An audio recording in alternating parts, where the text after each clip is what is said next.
Welcome to Resiliency Talks, a podcast where we celebrate the invincible human spirit and the triumph of the human will.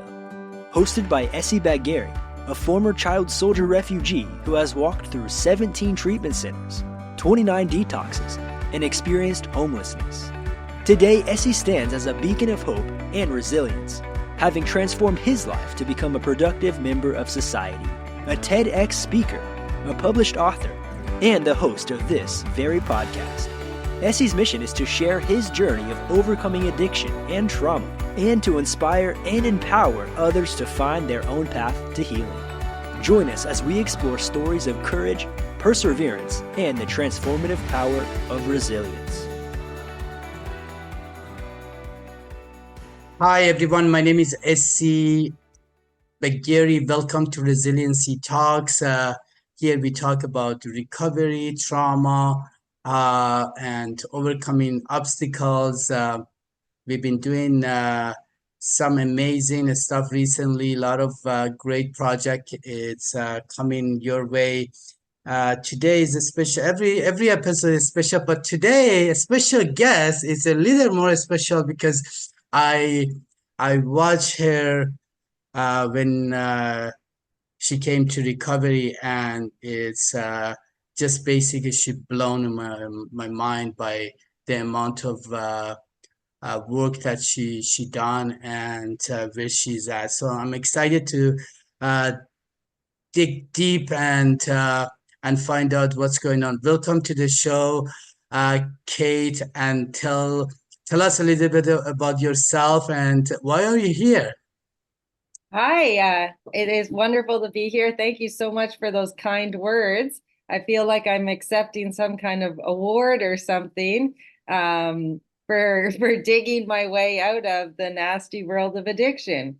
I'm here to share my story. I think it's so important that we speak out on the possibilities that can arise for us when we finally really have the courage to face who we are as people, what has been holding us down, to use tools and finally be open to listen to things that can help us get out of addiction and alcoholism, or for that matter, anything that's really keeping us down. I know for a long time, I had no idea what could be possible for me. I thought that life was just a constant struggle to find whatever happiness I could find, mostly fleeting, mostly in with substances or achievements or what society said I needed to be happy. And none of it really led to anything but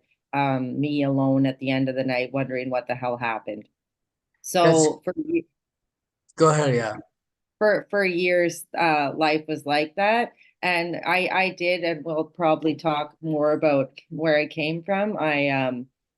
I did accomplish some things in my life. I was very passionate about food. I wanted to be a chef. So after some struggles in high school, because my addictions were already creeping up, I did go to college and I became a chef, and I had a lot of really amazing experiences with that. I climbed the ladder. I thought that things were looking pretty good on the outside, but really I was dying inside. And it just got worse and worse and worse until finally I was exhausted living that way. And I sought some help. First, I sought out a drug and alcohol counselor. They led me to the rooms of recovery. And then it was really a matter of me becoming willing, honest, and open-minded to other people's suggestions that started my path of recovery. So here I am, 5.5 years sober, with my good friend Essi on a podcast, trying to motivate and inspire others to do the same. That's great, Kate. It is. I think it is important to mention. If you for like a minute or two, if you could explain a little bit of your childhood, like I and also for our audience to know that you're sharing your story in the upcoming book, but to just give them a little bit of basically background, like uh, give us a little bit of like between like before age of 10, and if you Yeah, describe your childhood, your how you lived and your parents, and give for a little sure. feedback, that would be great.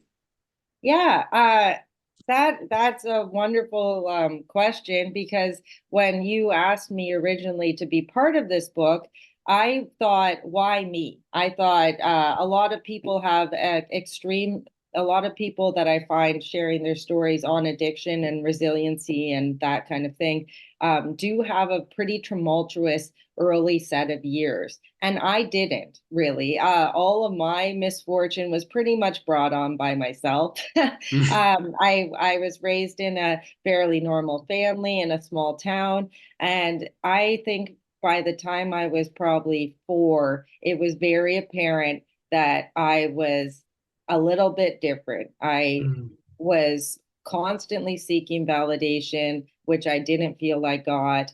I was the youngest of 3 kids, with 2 older brothers and a father that were very much a boys' club, um, prioritized sports and athletics very highly. I aspired to be like them, but it was just not in the cards. I wasn't very physically inclined. I was into arts and drama and that kind of thing, and I Mhm. didn't really feel like I fit in with that dynamic.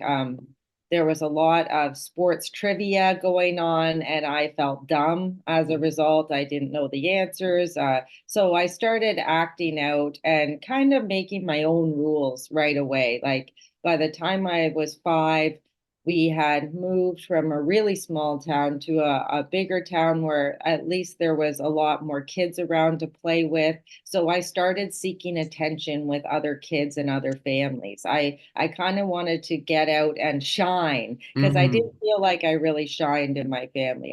I wasn't a family there where there was a ton of positive affirmations going around, positive encouragement. It was more like if you didn't know, you're an idiot, and like learn, like keep up kind of thing. So at school, I would definitely try to vie for to be I really wanted to be top of the class, right? I wanted to be the most athletic or the smartest or the I just really sought after, that trophy, like Mhm. look at me, I'm the best. Because my brothers got tons of trophies. They were like the captain of the sports team. My dad and my grandfather were very predominant in that city with high school sports and athletics in high school. So everything was about, being first place and this and that. And I was kind of just that kid that felt there was something inside of me that was really great, but I couldn't quite capture what that was.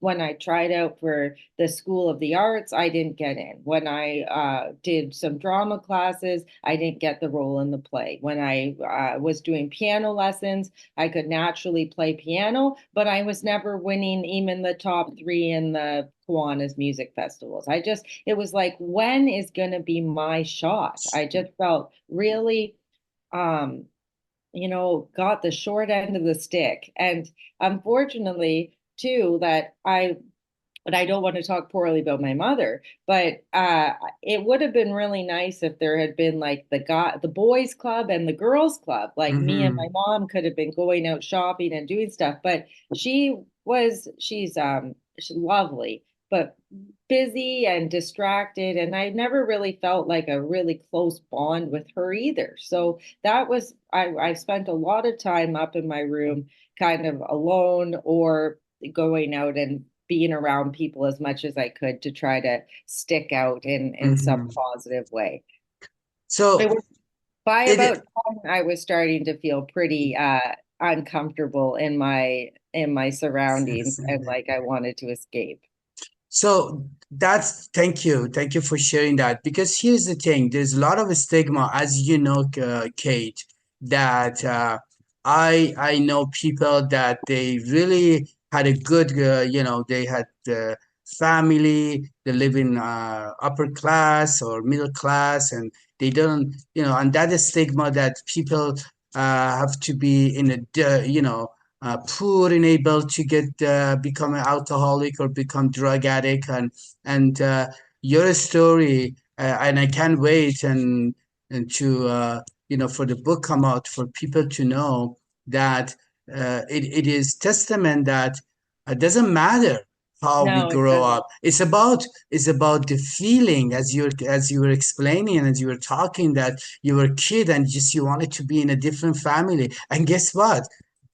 I felt the same. So it's not about where we grow up. It's about the things that impacted us for whatever reason, and not feeling right. And so Yeah, I when, just to yeah. interject, I also found it very interesting on that topic that, you can have the same family with Mhm. 4 kids and one ends up alcoholic or addict and the other 3 are normal. It can be in the same family, the same circumstances exactly where one person falls into this and the other doesn't. Like it really doesn't matter if you're upper class, lower class, or even in the same demographic. Like addiction and alcoholism, we suffer, and it's not based on our exterior circumstances at all.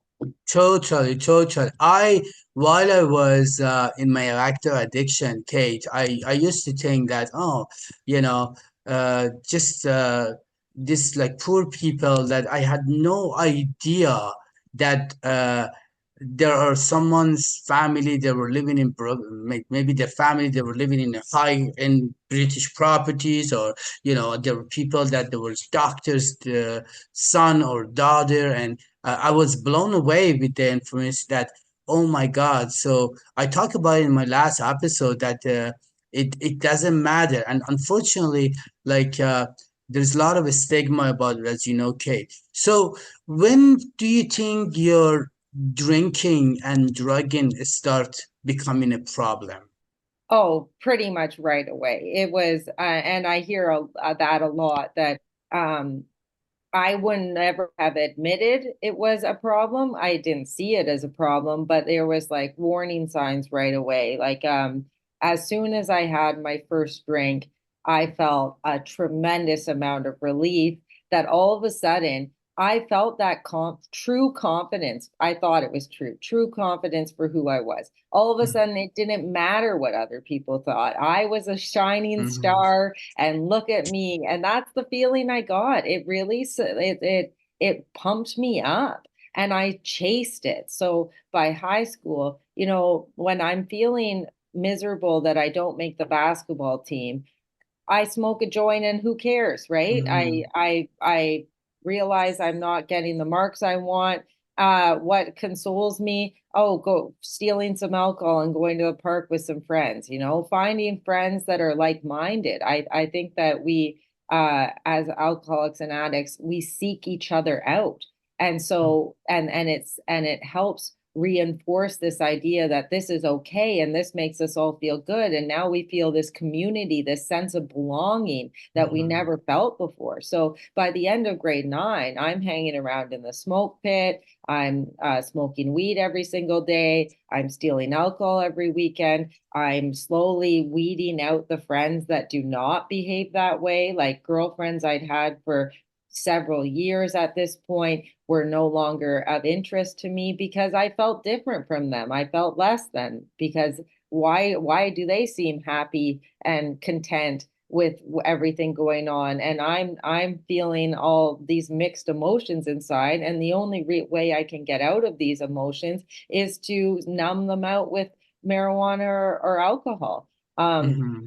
And I got a lot of negative feedback. Obviously, I was starting to cause problems in my family. I was constantly getting in trouble. My brothers would be upset because I would make problems with my parents, and then they'd be pissed off. I was sneaking in my brother's room trying to find stuff and steal stuff from his room. I began shoplifting very heavily by the end of grade 9. It's like everything changed as soon as I had that first drink. Mm-hmm. So now, how old were you at that time that you were So talking? I'm about 14, and by 17, I had been suspended for school for being on psychedelics during school, which was absolutely horrendous. My grades have definitely fallen. I've changed friends groups. Now I'm getting into sexual activity with random people, and Mm-hmm. feeling like I don't care about that very much either. My parents have now gotten divorced, which they I got flack thinking that I was partially responsible for causing fights with them. I changed high schools. The only real saving grace, and I think a really one of the positive turning points in this experience for me, was that when I was 17, I met a boy, a 19-year-old boy who was so lovely and kind. And if I hadn't found him, we began dating and we dated for 2 years.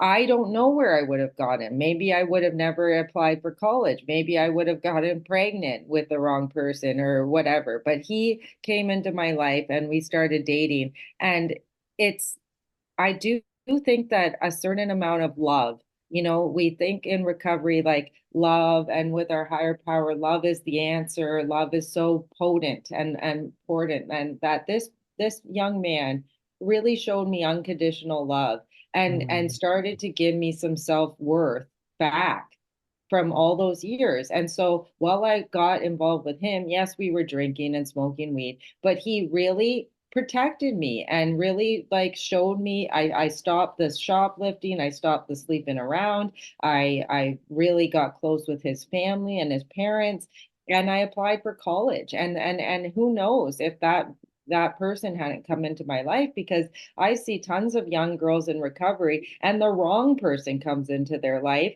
and it's a Mm-hmm. fucking disaster and abuse. If I, my heart goes out to every young woman that suffered from real serious abuse in a relationship before they were 20, because those years are so formative and they're so important in developing self-worth and self-esteem. And to have that happen, I was really one of the lucky ones to find Josh at that time.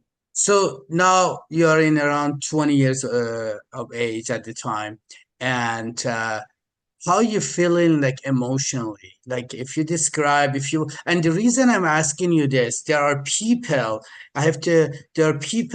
they listening to you, and their moms or their daughters girls that they're listening to you.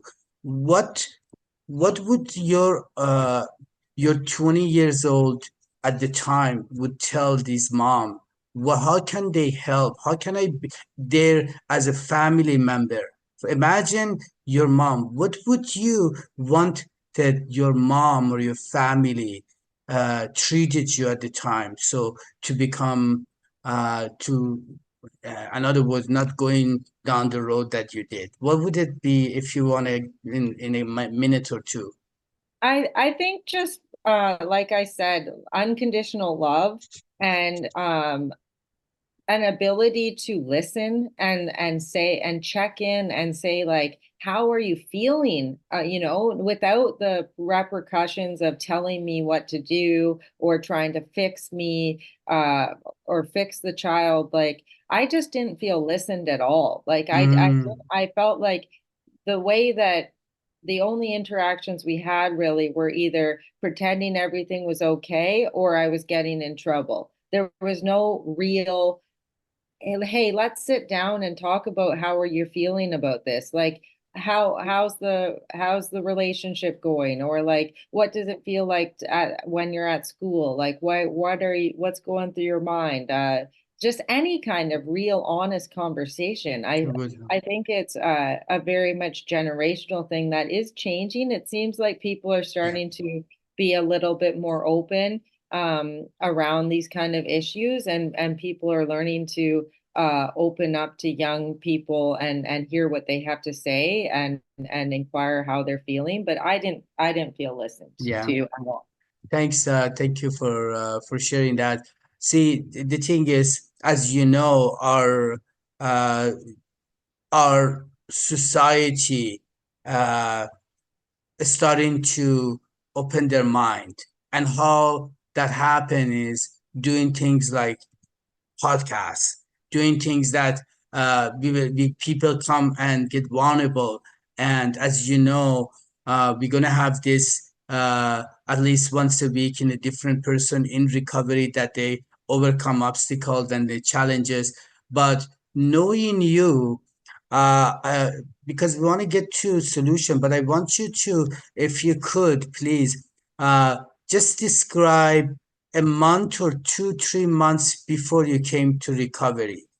Explain to our audience what was your emotional state, what was going through your head, and the feeling of not uh, I don't know about you, but I was sick and tired of being sick and tired.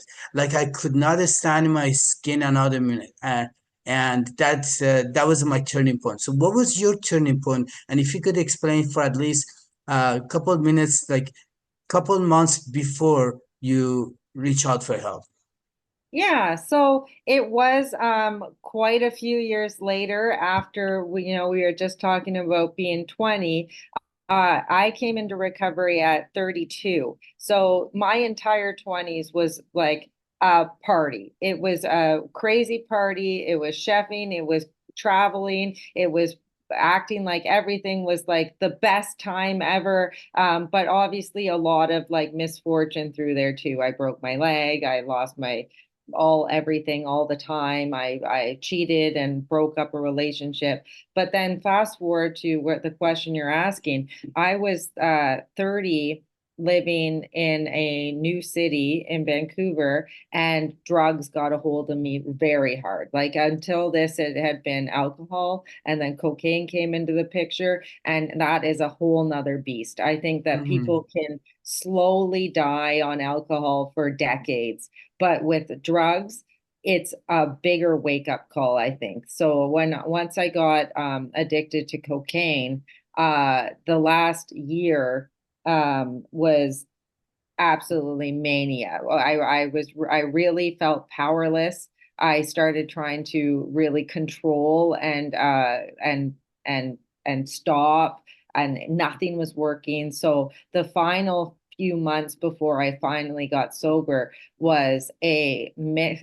It was like a mixed match of part of me, a lot of me wanted to get sober. A lot of me was trying to go to meetings every day, attempting to listen to what people said. But then the rest of me was egocentric. I was clinging with both hands to being the chef that I wanted to be. I had a very high stress job, a title, a salary. I was going to work, working 12-hour days, trying to do a meeting beforehand. So it was like I wasn't in with both feet in recovery, and I wasn't in with both feet in my career. And Mhm. so I was very confusing and frustrating. I got a promoted to an executive level a month before I got sober. Like things on the outside were somewhat looking successful, but I was crumbling inside. And I was going to a meeting every morning telling people I'm falling apart. I relapsed again last night. I could barely get 24 hours sober. It was like I would be so certain in the morning that today's the day I'm going to stay sober. It's going to be okay. I'd go to work, and by 4 o'clock, I was calling my dealer. I was telling the bartenders at the restaurant, don't give me alcohol anymore. I'm trying to stay sober. And then I would be drinking cooking wine out of a plastic liter container because I was too embarrassed to ask for a proper drink. So I was hiding that. It was just a messy whirlwind, and I don't think anyone can really get sober unless they fully commit and fully submit to the fact that you've lost control, that you and yourself cannot do this. And it was a tough pill to swallow for me because I had used my brain and my abilities to get as far as I could in one area, and I didn't want to fully surrender that. And so the last day of my drinking, I had a divine intervention in a walk-in cooler at 1 o'clock in the morning. And I just fell to my knees and I said, I cannot live like this anymore. And it was like the universe said, you have not lost everything yet. You can still do this. And I left my job the next day. I had to make Hmm. a choice. I had to make a choice, put recovery first and really, really dive into this, or continue to suffer and eventually die. And thank God that that happened, and I was willing to walk away from everything, and really dive into this whole recovery thing because it Hmm. saved my life. That's absolutely amazing, especially me knowing you since day one that you walk into the recovery and watching you. So it's not about me knowing you. I want the audience to experience that the transformation. Now you're in recovery. Now what? And what did you have to do in first, let's say, 6 months? Because in first 6 months, it's really challenging, not knowing what the hell's going on, and not knowing anybody in recovery, feeling like you're not belong to, and everybody know each other, and so the way you feel. So if you walk us through the first few months of your recovery, that would be great, Kate. Yeah, so the first month I went to a treatment center because I really needed to be separated from substances altogether. And that's usually what is suggested in all from hospitals to treatment centers to recovery, is that the first little bit, often people can't get through those initial physical cravings and being in their regular environment and staying sober. So I did go to a treatment center for 28 days to just like get a jump start on the whole thing. And that's where I changed my entire attitude. I really had to go in with an open mind to listening and asking questions and learning. And for me, that was very challenging because even from when I was a child, I thought I was my own boss. I wanted to make my own rules. And I was a very secretive, deceptive human being. Like I was a liar straight up in my childhood, in my high schools. There was always secrets. In my 20s, I touched lightly on cheating and blowing up relationships. I had never been fully honest. And one of the first things in recovery that really clicked for me was if I was going to live a sober, happy life, I had to stop lying. I had to get on board with honesty, not just like, I'm not gonna, when you ask me if I'm coming to dinner, I say no or yes. It's like, or I'm not stealing from something. It's like I have to get honest with my innermost self and others about what has gone on in the past. And there was a lot of, skeletons in the closet that I didn't want to get out there. When I was 2 weeks sober, I felt this tremendous urge to share with my partner at the time all of the stuff I had done in the past relationship, the infidelity, the, chaos, because I didn't want to go forward in a relationship with stuff that I had to feel shame and guilt over. And Mhm. boy, is that freeing. Like that first month, starting to be really open, like a transparent with the people around me, with my family members, with my partner at the time, it just like weights just fell off of me. And it that is addictive, that Mhm. feeling of walking around and just saying what you mean, and when you're sad, and when you're happy, and sharing all of that with the world felt really good. Like I can't believe how I used to live for so long with so many like, what did I tell them, or do they know this, or oh, you can't let that come out, like it's exhausting living with dishonesty in your life. So the first thing that I really incorporated was this new attitude around honesty. And so then when I got out of treatment and I entered the rooms of recovery, yeah, it felt like, oh, I'm the new kid on the block and who's going to be my friends? And that's the wonderful thing about 12-step programs is you have a kind of a guide, a mentor, if you will. So you choose someone that you want what they have, and I chose a sponsor. But in any other any other industry, people have mentors, right? People have Hmm. teachers, and that's a person that you can really trust to be open with, and you trust them to guide you. And so that woman that I picked to help me, she introduced me to lots of females in the recovery scene, and that too was scary for me because I never really had girlfriends. Like since I was 14, I started hanging around with all guys, so I'm like, oh, these girls are going to be really clicky and not my thing. But they're beautiful people, and a lot of them are my very good friends to this day. 5 years later, I started having honest relationships with women. I put my career on hold. I barely worked for the first 6 months. Hmm. I was fortunate enough to have support around me, that could help me get through. And I was not spending money because I wasn't going out for dinners. I wasn't doing that, but there was always something to do in the recovery community. Yeah. I think idle time for us, especially in that first year, is really dangerous because our mind will start going down into, I'm a loser. What am I Hmm. doing with my life? So I just kept going out. I put some accountability for me and structure with a 10 a.m. meeting. There was a 10 a.m. meeting every day. And so I'd go there almost every day because I needed a reason to get up in the morning and get out of myself and see people and be surrounded by love and support. And it really changed everything. So within 6 months, I had very much applied myself to the 12 steps. I have my sponsor now. My sponsor introduced me to a group of women that I meet with once a week as well. I decided that if the only thing that I do in this whole year is stay sober, Yeah. nothing else. If I just stay sober, it will be the biggest accomplishment of my entire life. And I stuck to it. And that's what I see a lot of people, Yeah. they get 1 month sober and they want everything back right away. Oh, I need the girlfriend, I need the car, I need to get back to work. Anything that we put in front of our recovery, we lose. And That's that's what's my was my next question.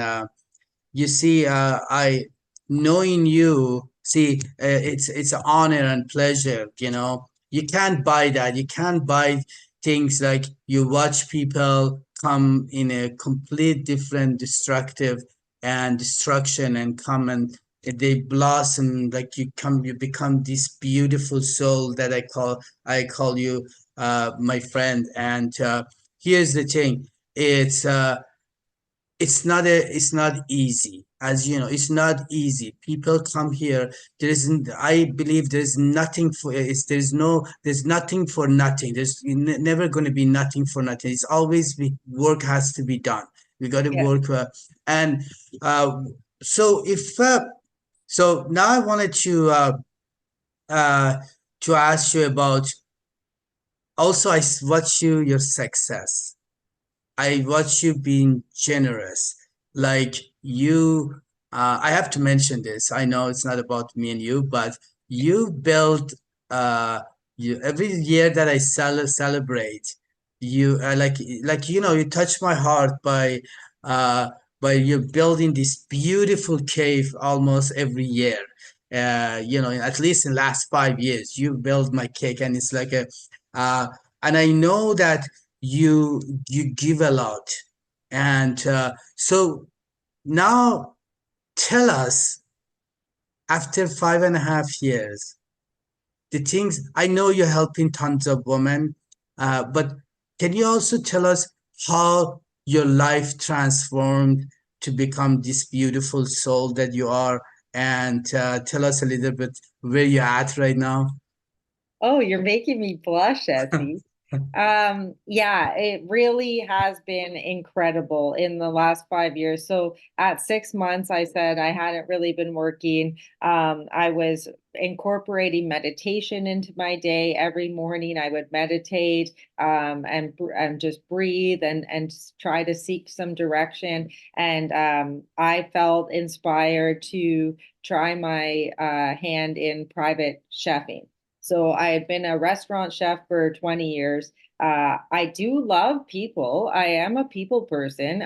Without the bad attitude, I'm a much better people person. And Mhm. so I decided maybe I will try being a private chef. Well, I called some people in the recovery community and I said, hey, do you guys want to get together and I can cook for you? And that's how my business started, was with recovery people all coming together and me cooking for them. And I was like, this is something I love cooking for private groups. And I started a company. So at 8 months sober, I incorporated my private chef business. It's called At Your Table. And I go to people's homes and I cook for them and their families and friends. And over 5 years, I've hired staff. I've given a lot of jobs to people in recovery, because Mhm. a lot of people come from restaurant and hospitality industry, which is very heavy drinking, and a lot Mhm. of people with issues, but they've got wonderful resumes and they are very good at their jobs. So I really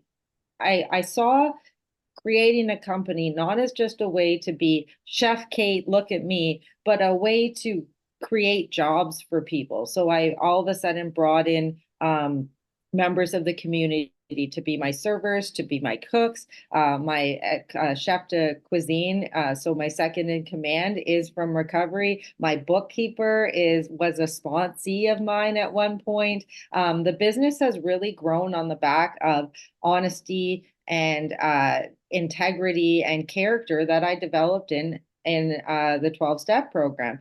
So aside from that, I had never had my driver's license. So I got my driver's license. I got my first car. I completed my Red Seal. So I'm a Red Seal certified chef now. I was way too disorganized to get my Red Seal before. I didn't even apply, right? Like to fill out paperwork and to commit to the studying for the theory exam. All of that stuff was like, I didn't, I just was, I couldn't do it. So I Mhm. applied, I got my Red Seal, which was very empowering for me as a chef to finally get my trade seal. I started making cakes for people for their year celebrations, like you just mentioned. I baked several cakes for Essi and his accomplishments, but I was doing that because I was trying to fill up my time and be of service. And a lot of what we learn in recovery is we have been so selfish and so self-centered for so long. It was always me, me, me. What can I get? What can I get? So I learned not only honesty, but learned how to be selfless. So all of a sudden, what can I do for others? Well, I'm a trained chef, so that's a skill. Mhm. How can I use this skill to help others? I can make some little cakes. So I was pretty awful at making cakes in the very beginning. I'd never been a pastry chef. I learned how to decorate beautiful cakes, and now I sell them in my business. They're good enough to sell professionally. So that AA taught me cake decorating.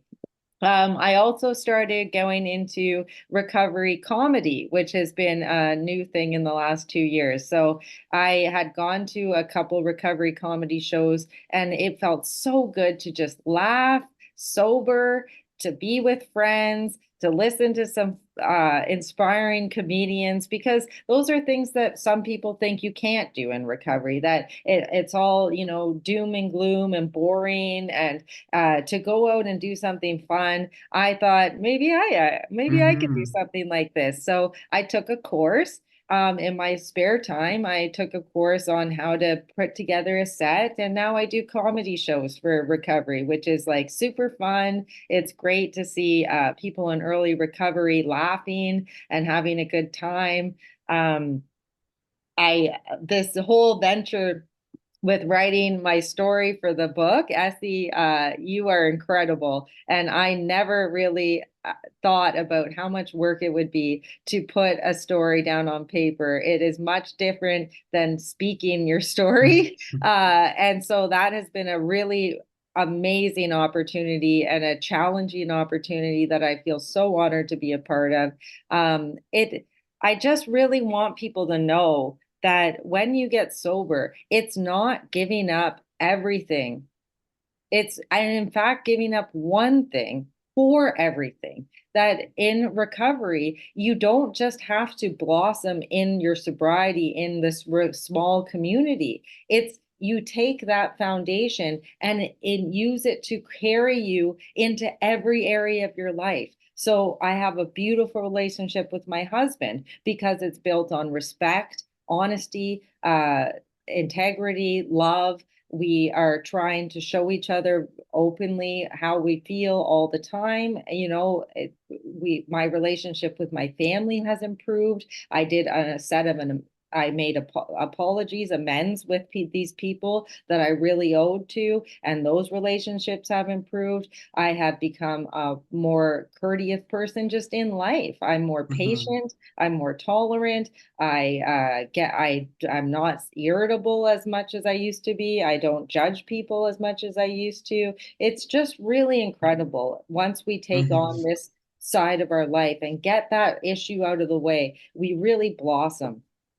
Well, thank you. I'm glad that you did share some of your accomplishment. That recovery is not just not drinking or not using drug. There's more into it, and you are the absolute testament to that. And it's pleasure watching you blossom. So we have a few minutes left. What I wanted to focus now, as you mentioned, we have um, we have this book called multi-author book. It's about recovery called Resiliency Talks in Recovery, overcoming stories, the stories of overcoming, and you can see the link or either it's up or down the screen. And but the whole thing, why do you think people need to start sharing about their stories on podcasts like this or write their stories in the book? What do you think? What would be the benefit of that?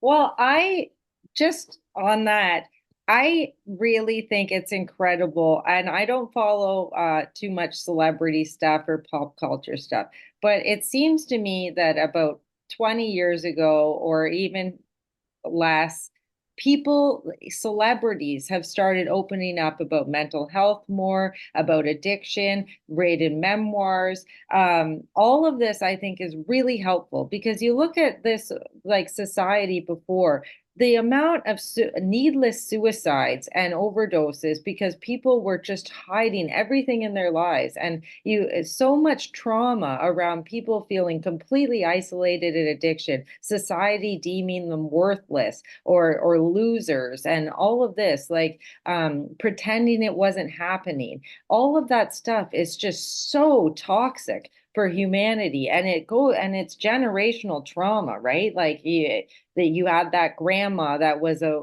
drunk that killed herself, but no one talks about it, or the uncle who was in jail at one point, but no one talks about it. And it's like, and then how that shame and guilt cycles down.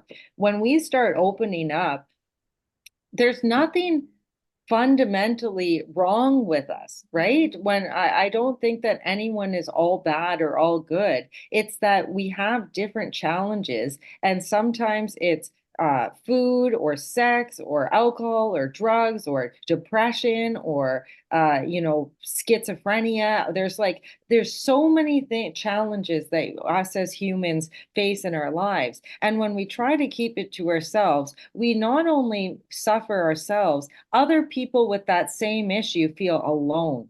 That is why the beauty of seeing books written and podcasts done is that it empowers people to feel that not only is it possible to recover, but they aren't just a unique case of uh, disappoint. They're not just a unique defective person, right? They Mm-hmm. realize I'm not alone in this, and that not only am I alone, but I'm not wrong. Like there's nothing, like I'm not bad. This idea that we're like wrong or bad or defective or any of that, it needs to go away, because with that becomes self-pity, self-loathing, shame, guilt. They're all just useless wastes of time. Yes.